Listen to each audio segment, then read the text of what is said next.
Hi, Emily. How are you? Good. Hi, Tatiana. Nice to meet you. It's nice to meet you too.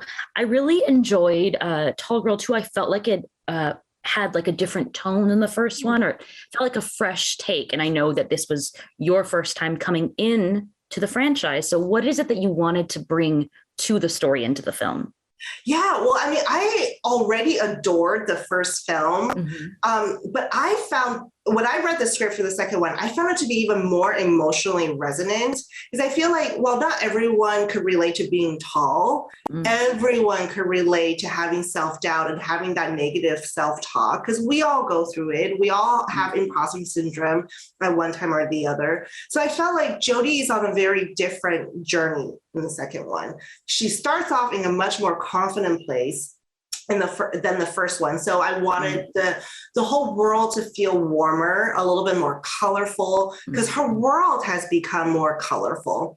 But throughout the course of the film, of course, she gains new insecurity, and it's just sort of capturing that visually. So even though I came into an established franchise, the studio and the producers were all very gracious in terms of like, hey, you could do your own take. This is not episodic, television directing journey. Jodie's on a new journey. Go ahead and give us your take. So they gave me complete freedom in terms of reinventing the look of the film. I love that. You also got to deal with, I think, a few more musical numbers Oh, than in the yes. first film, especially with Bye Bye Birdie Yeah. happening. What was your approach to that? How much fun was that to deal with? Oh, it was so much fun. I had never done anything musical related, and we left that for the last week of Mm. filming because I'm like, oh, I just don't want to deal with it. I just don't want to deal with it. But by the time we got to the Bye Bye Birdie Mhm. performance, we were ready. Like, the cast has been, and the dancers, they've been rehearsing for weeks, and the costume department have been sourcing costumes and making her costume. Like, we were so ready. And those sequences that was giving me the most anxiety turned out to be the easiest scenes to direct Mm. in the end because we were so in sync and we were so ready. We've been practicing for so long that it was like magic. Like the dancers didn't miss a single beat. They just did the choreography over and over and over again. And we shot from different angles and different cameras. And now I want to do more musical films because I thought that was just like such a magical experience. Oh, I love that. So your journey kind of paralleled Jodie's in a Yeah, sense. yeah, But very much so.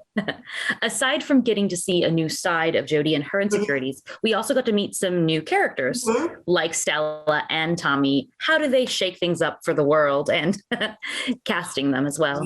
Yeah. So I think I can't wait for the world to meet Tommy. And I think they'll probably fall in love with him just the way we did.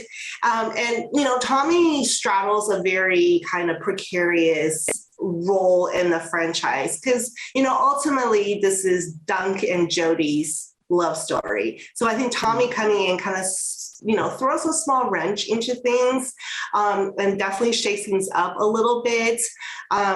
But you'll have to watch the film to see how everything kind of turns out. But yeah, I think JL is a real find. I think the girls are really going to swoon over him. And then we also have a new suite in town, which is Stig's sister, Stella.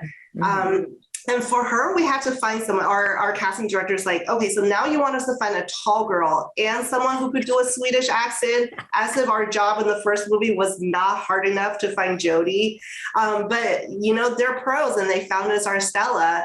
And both are really fun additions to the franchise, and I can't wait for the fans to meet them. Absolutely. They were a joy to watch. And I really loved your take on it. So thank you so much. Yeah. Have a great day.